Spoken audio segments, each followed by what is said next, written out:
Alright, let's talk about comps now.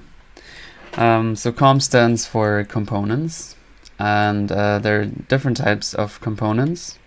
And I'm not going to talk about this this type and this type in this video at all, because we've kind of looked at this already. So we have like things like the geometry in camera, and so this is all kind of got to do with SOPs and rendering, and this part has to do with like you know, like fluid simulation and like physics simulation. So we're not going to look at that right now either.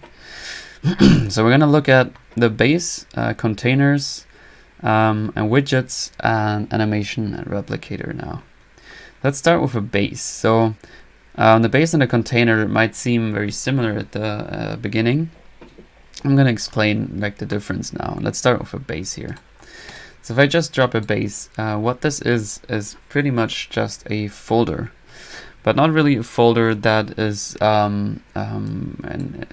yeah, let's just look at the container as well. So we have like the base and a container here. You can already maybe see here that the colors are kind of different because here we actually kind of see the contents. Here we don't. Alright, so what the base is doing is it's really kind of holding a network, but really just for us, so we can, as developers, we can organize and structure our network better. And so we can also save these components and reuse them later and things like that. We can do the same with containers, but like bases are really just for structuring your network pretty much. So they're, in a way, they're like the folders that you have in the Windows Explorer, for example. So they just hold other things. And the containers also hold other networks. The thing is here we actually output a certain resolution. So here right now we have a resolution of 400 by 300 setup, and if I change this to like 1920 by 1080, we already see that the inside of this changes. And we actually use containers not to structure our network in the sense that we just kind of have it more organized, but really to have it structured in a way that makes sense to output at the end. So containers are really for creating UIs and outputs for like the beamer and stuff like that. Alright, so we're gonna come back here in a second. I'm just gonna show you how the base works. So what I could do now, by the way, I'm in the project 1 container, so there's actually a container, just so you know that. I can go into the base now and drop whatever I want to drop in here and create some kind of network. But I'm going to show you how to create a base in a different way as well.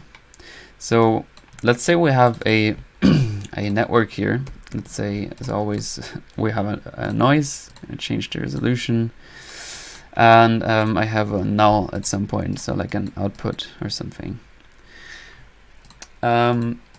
And let's say I want to have like a network in between here. So this could be like some kind of level or like color correction or something. And I want to have that in a base. I could just create that and you know, move that all in a base, and it's kind of annoying. So what I can just do to create a base in here is just create a null.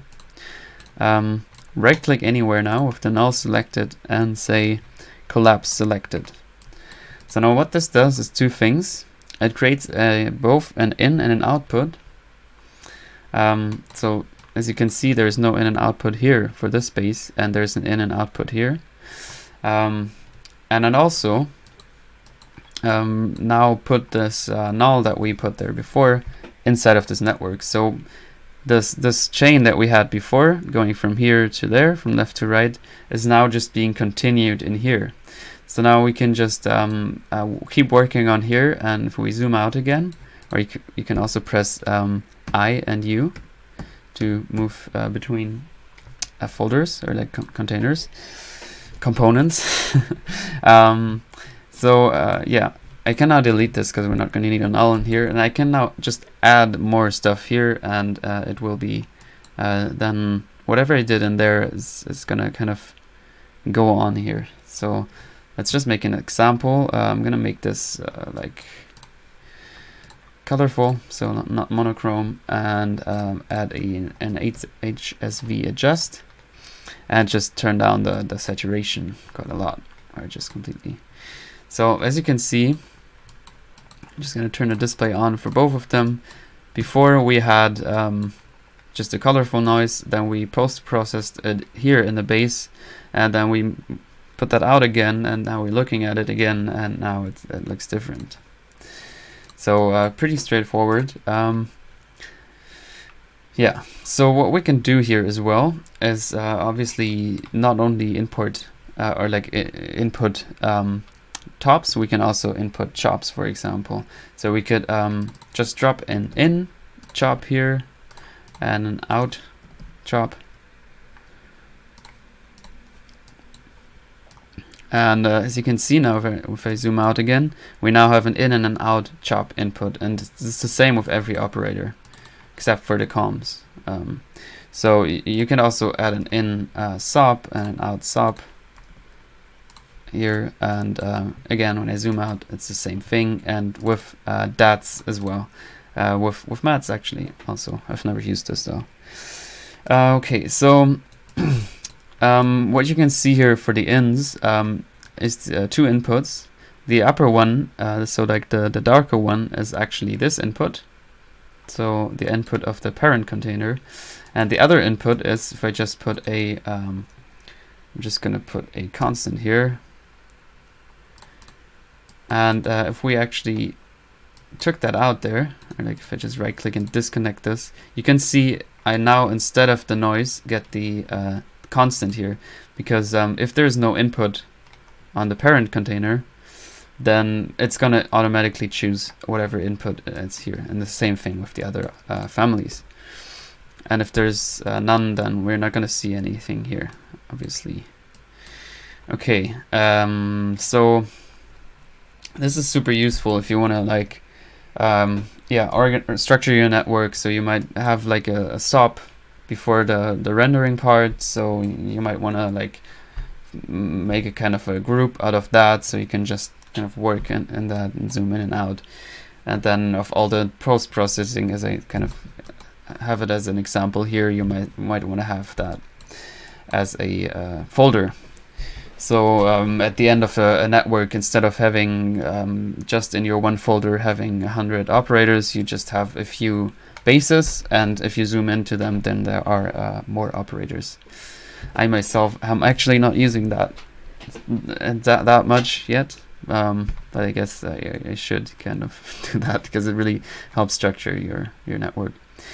Anyways, a great thing about bases is also that you can right click on it and save the component.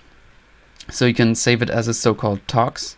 It's like a external TouchDesigner component file, and if you save it as a tox, then you can save it somewhere on your computer and then just drag it in here again. So if you're building like some kind of, let's say, effect, top effect, then and then you can just save that. Or you can also, if you go to the palette, you can go to my components, create a folder here, and then go to FX, for example, and then just drop it in there.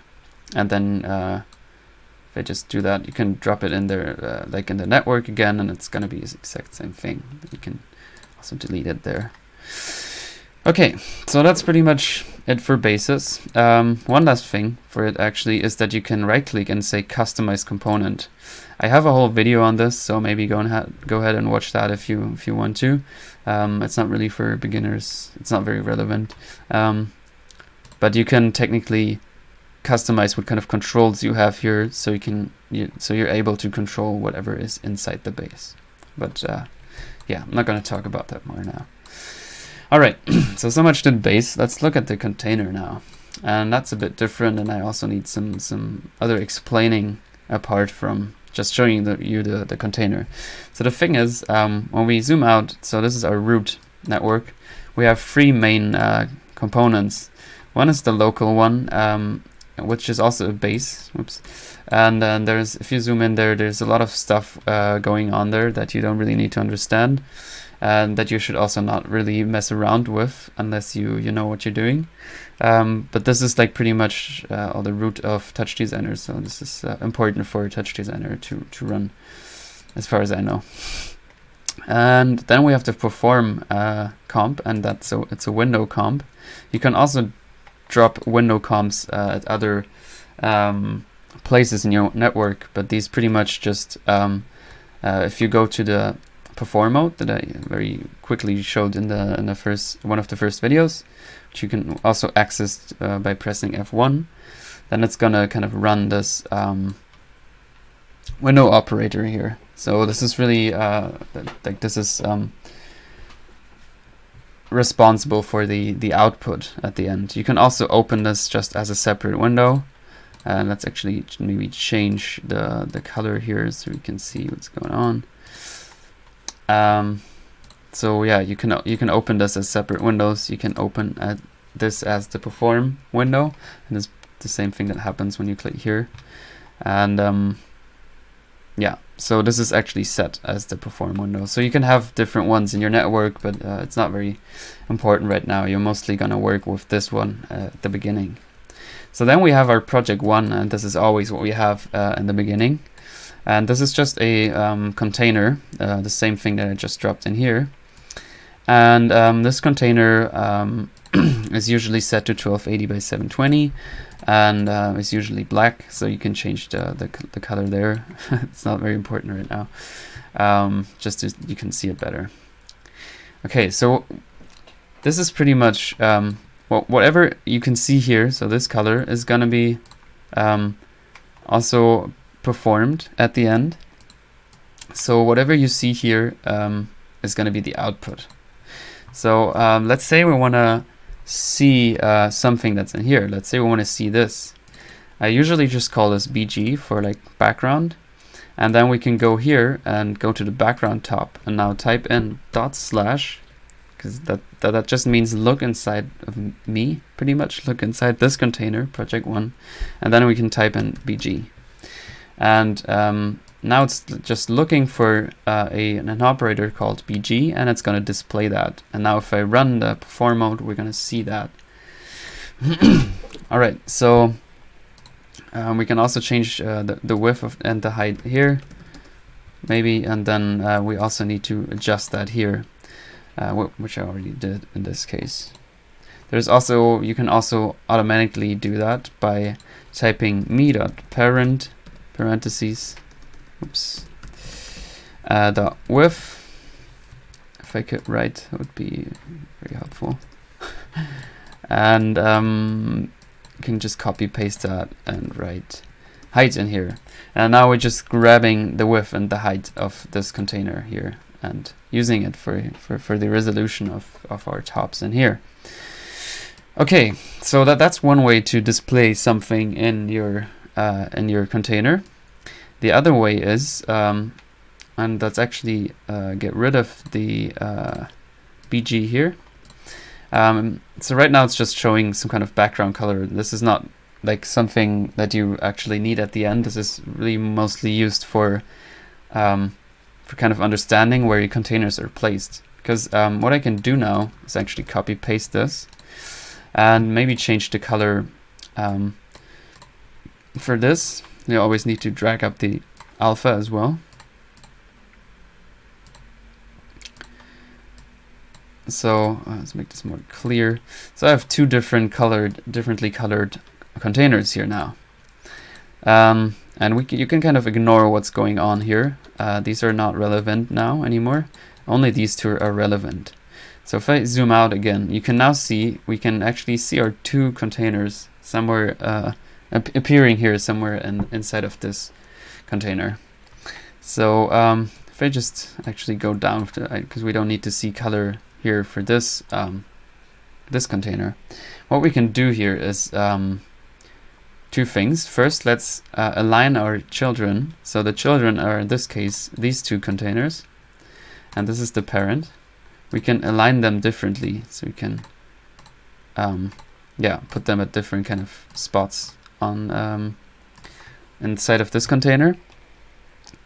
And also what we might want to have is to have these fill the whole screen.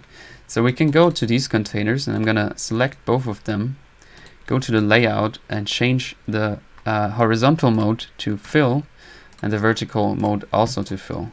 So now if I zoom out again, or just enter the perform mode, then you can see it is equally and perfectly divided into two halves, because we automatically, like we set that to automatically be that way.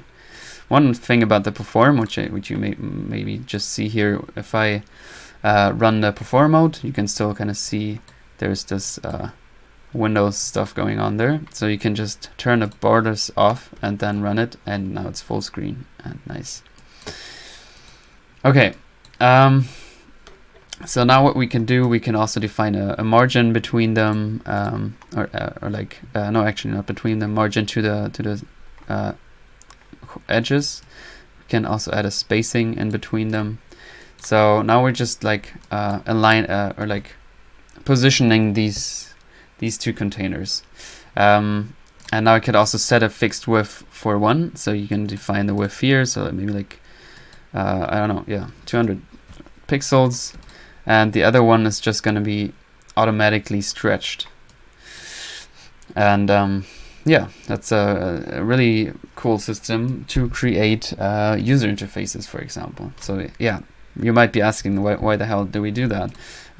So you might want to have like a user interface at the end. So you want to have like controls like knobs and sliders, and for that you would use a container to kind of make the layout, and then maybe you want to have like this split up in two again. So now you would go in here and create more containers, and then you know, you can actually just do that. And now let's actually give these colors again. Make one, I don't know, green, or like turquoise, and one like orange, and let's also have them fill the width and the height, the width and the height. And let's go now here into this container, and we can go to the children, say top to bottom, and now if we zoom out, if we enter the perform mode, we have this container again divided into two. So this would be kind of an approach, or this is the approach how you would build an interface.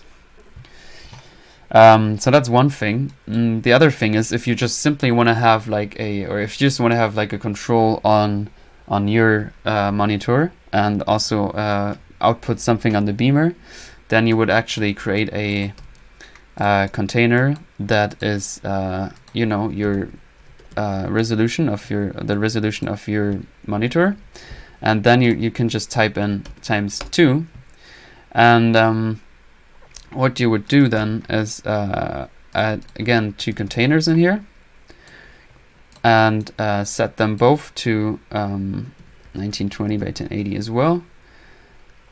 And let's change the look of them, so we can again kind of see which is which. And then if we zoom out and set these children again to from left to right, and let's actually use this now on here, so you can just drag that on there and say parm window operator. If I go into perform mode, then this totally doesn't work. Fuck. So you need to justify horizontal to left, and now if you enter the perform mode, you will only see the green part here. So you're only going to see this, and the other part you can then send to your beamer. So this would be the way how to have like one part of the project on your laptop or like PC, and the other part on your beamer. So you would just create all the like user interface or whatever in here, and then you would just output something here. Okay, so much to containers. If you want to really get into widgets, which I'm gonna actually show in a second, then there's a great video series on that by TouchDesigner themselves. I'm gonna link that as well.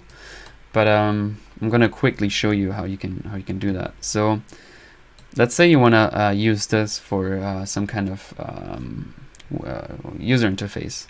So you can go into here and then maybe add some knobs here now. So you could use just these panel things here, so like buttons and sliders from here, but I wouldn't really recommend that. So what I would recommend is that you go to the palette and then go to UI and go to basic widgets, and then you have all the widgets here that you'll need. So you can add like widgets in here. You can really customize them a lot, and you can also then like set this both to fill, and just add more of them. And if you go out again, we can now set our children like from top to bottom, and now we have like interactive knobs in here. So just quickly, very quickly here, showing you how you can use that kind of stuff. And there's all kinds of things that you can let's actually not use that. All kinds of different kind of UI elements that you can just drop in and then use in a nice way. So yeah, this is really rough and kind of a stupid way, but I just want to show you that it's possible. And I mean, there's a whole like 7 or 8 part video series on this, so I'm not gonna like get deeply into this. But it's very powerful, and yeah, pretty great thing. One last thing I'm going to show you about this is how to make many instances of like one thing, or like instances, I guess is kind of confusing, but like many, just duplicate or replicate something very often. So I'm going to show you this example with one knob, but I'm also going to show you that with something else. So there's this thing called Replicator, and it's also a component we can just drop in here. And let's say we want to have this knob here 10 times, or like 6 times. Then we could obviously just copy and paste this. That would be, if you want to have like 600 knobs or something, that it's going to be quite annoying to copy and paste. So what we can do is use the replicator here, and change this to by number. I'm going to show you a table example in a second. And we can change the operator prefix here. Let's actually just change this to knob, or like knob 1. And we can change this to knob, change the master operator to knob 1.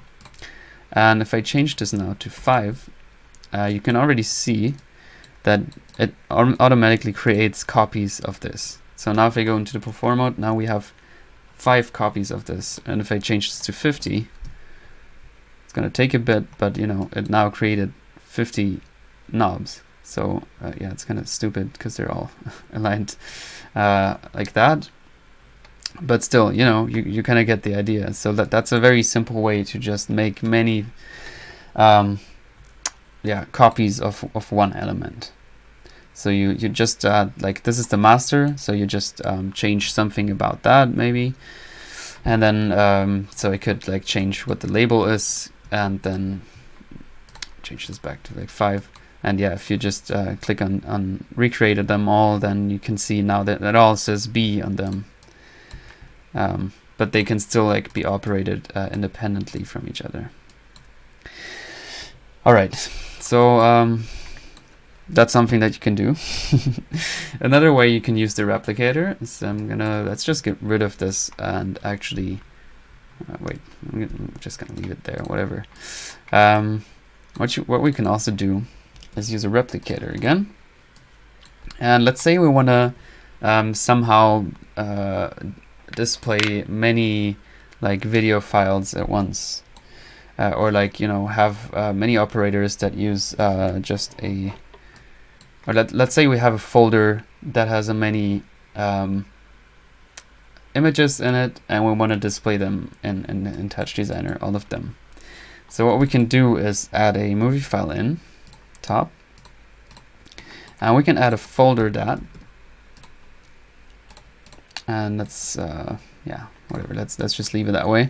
And we can then change the root folder here, let's just, we still have it in here. No, of course not.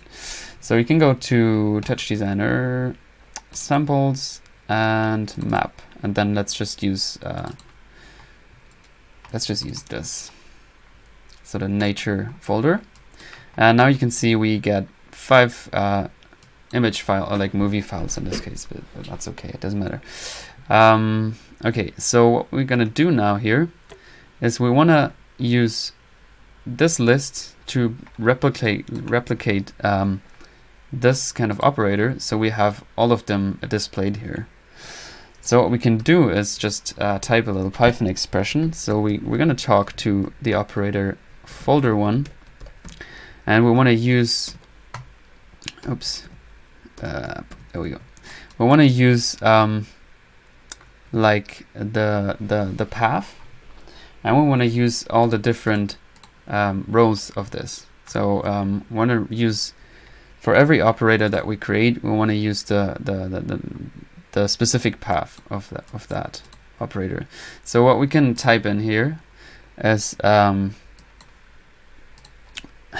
wait, what was that? All right, me.digits, and that's that just tells me, that just gives the operator, or like kind of gives out the number, or like the ID of that operator. I'm going to explain in a second.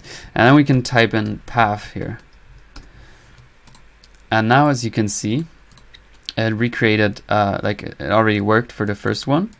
What we can do now here, let's actually call this master, or like img1. Let's type in img here and img1 here, and let's actually use this table in here. And now it just stupidly it always creates a 0. It's really annoying. Anyways, you can see this kind of worked now, but you're probably just confused. All right, so what's happening here? So we're typing an expression in here, a Python expression, which is just going through all of this. It's kind of checking, okay, what is my digit? So in this case it's 1. In this case it's 2, 3, 4, 5. And then it just because this is replicant, like 1, 2, 3, 4, 5, and then we're also checking. So and then we're using this to go through these. So like 1, 2, 3, 4, 5, and then we just use the path of that specific number, and that changes for every row. So we have a different outcome here every time. All right, so I hope this kind of makes sense. Yeah,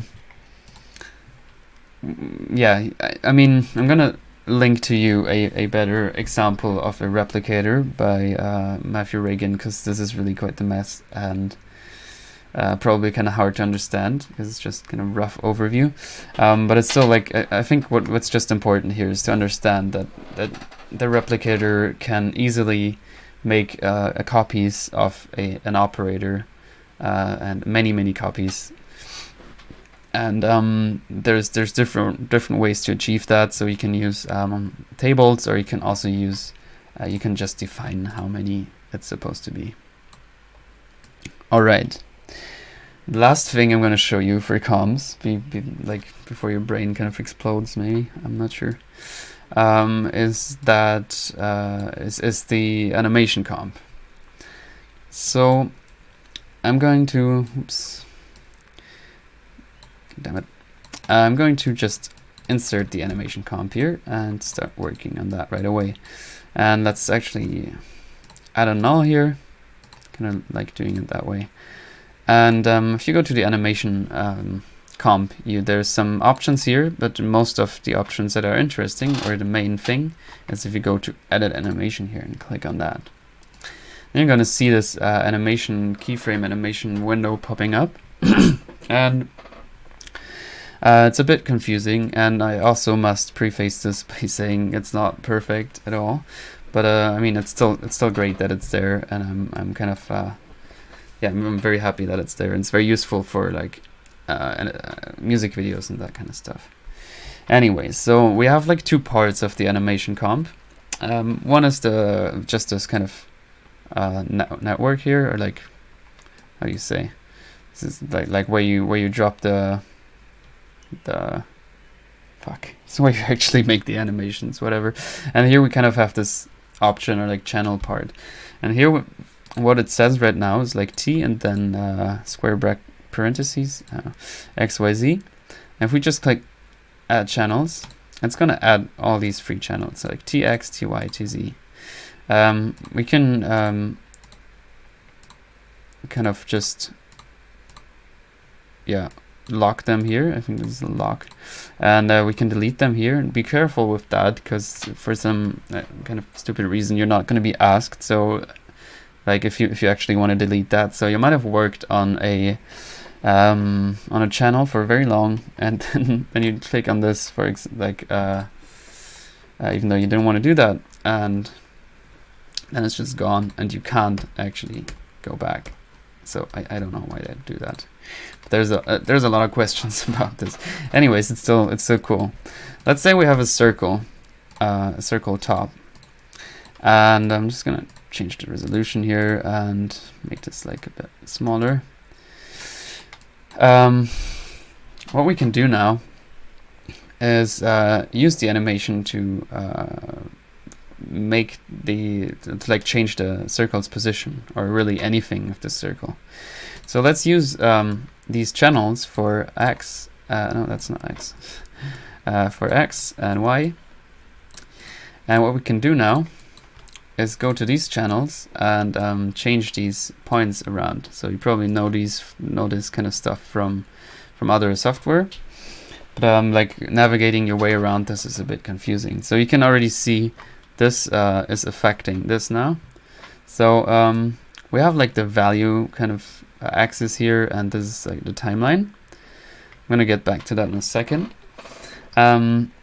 So there's a lot of things to look out for here. So if you just click on a point, so like on a keyframe, I guess, you have the F and the V here.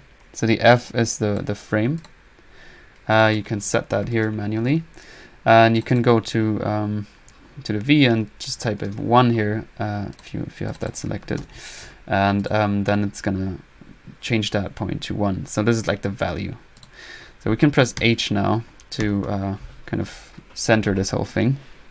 You can also click on here to select all of them, and you can also change this thing, I don't know how it's called, and to change the curve. And if you want to change the value of that, you can do that here. Oops, so pretty extreme. Let's say you change that, and you want to have that back to 0. You can just change it there. You can also change the function, so you can just the way the curve is looking. And oops. You can also change the grid type and make them snap. All right, if you want to insert let's change this to cubic again. If you want to insert more points, you can hold down Alt, and then wherever you can see this yellow cross appearing, and you can click somewhere and then change that point, and you can add as many as you want. So this way now you can see, it's just a different kind of animation going on. And obviously the same with Y, or with any channel. So we could add like size, or we could something noise, amplitude, whatever you want to do. You can add as many here as you want to. You can, if you click 1 and hold Shift, you can select more of them, and then they all appear here. And then you can actually select more of these, and just type in like one value, so 300 frames maybe, and then they're just right on top of each other. And one last thing. So for the timeline, right now it's set to 600 frames. So with 60 frames per second, that means it's 10 seconds long. And we can change this here. So we could change this to like 1200 to just make it twice as long. And wait, leave it as it is right now. As you can see, the range here is still set to 600. So you also need to change that to whatever you set this to.